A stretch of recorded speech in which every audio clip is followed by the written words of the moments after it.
Hi, welcome to week 16 of Fluency Task Cards. This week we are featuring the novel Hatchet. Now, it's been a couple years since I've taught this book. However, it's still a really great novel.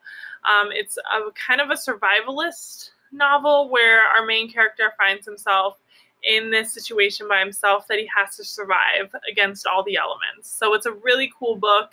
It kind of hooks you right at the beginning. And it starts off with the action-packed start, and it's action all the way through. So you get to see if this character can survive this really difficult set of circumstances. Remember, you're going to read your cards each day this week and turn in your summary to me anytime. Let's review what fluent readers do. Fluent readers read accurately, they read with expression, they read smooth and notice punctuation, and they comprehend what they read. Now, before I start, I am going to give you the first chapter, some chunks of the first chapter of Hatchet, and you're going to have to actually infer to get your summary. The pilot that he's with is going to start having some chest pain, and his arm's going to hurt, and I'm going to see if you can infer what's happening or maybe what's going to happen to our main character. All right, here we go.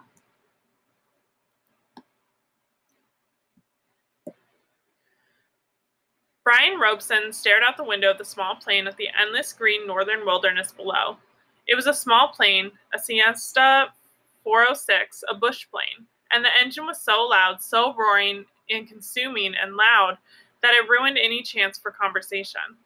Not that he had much to say. He was 13, and the only passenger on the plane was a pilot named, what was it, Jim or Jake or something, who was in his mid-40s and who had been silent as he worked to prepare for takeoff.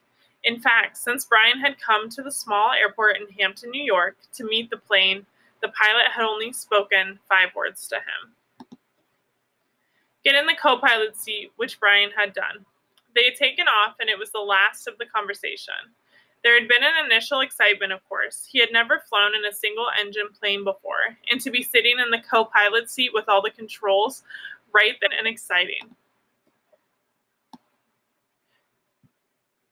The pilot had put his headset back on, and the gratitude was lost in the engine noise, and things went back to Brian looking out the window at the ocean of trees and lakes. Memories came flooding in. The words, always the words. Divorce, the secret, fights, split, the big split. Brian's father did not understand as Brian did. Knew only that Brian's mother wanted to break the marriage apart. In the summer, Brian would live with his father. In the school year, with his mother. That's what the judge said after looking at the papers on his desk and listening to the lawyers talk. Now the plane lurched slightly to the right, and Brian looked at the pilot. He was rubbing his shoulder again, and there was a sudden smell of body gas in the plane. Brian turned back to avoid embarrassing the pilot, who was obviously in some discomfort, must have stomach troubles. Brian now could see how bad it was. The pain drove the pilot back into the seat, back and down.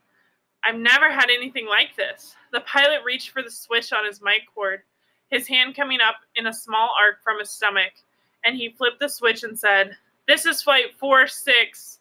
And now a jolt took him down like a hammer blow, so fast. The smell. Now there was a constant odor, and Brian took another look at the pilot, found him rubbing the shoulder and down the arm now, the left arm, letting go more gas and wincing. Must be something he ate, thought Brian. All right, so it doesn't really tell you what's going on, and you're going to have to do some inferring as well. Great readers summarize, so use the summary template from the Writing Revolution. Give me a few words for who, what, when, where, why, and how. Sorry, my washer's going crazy.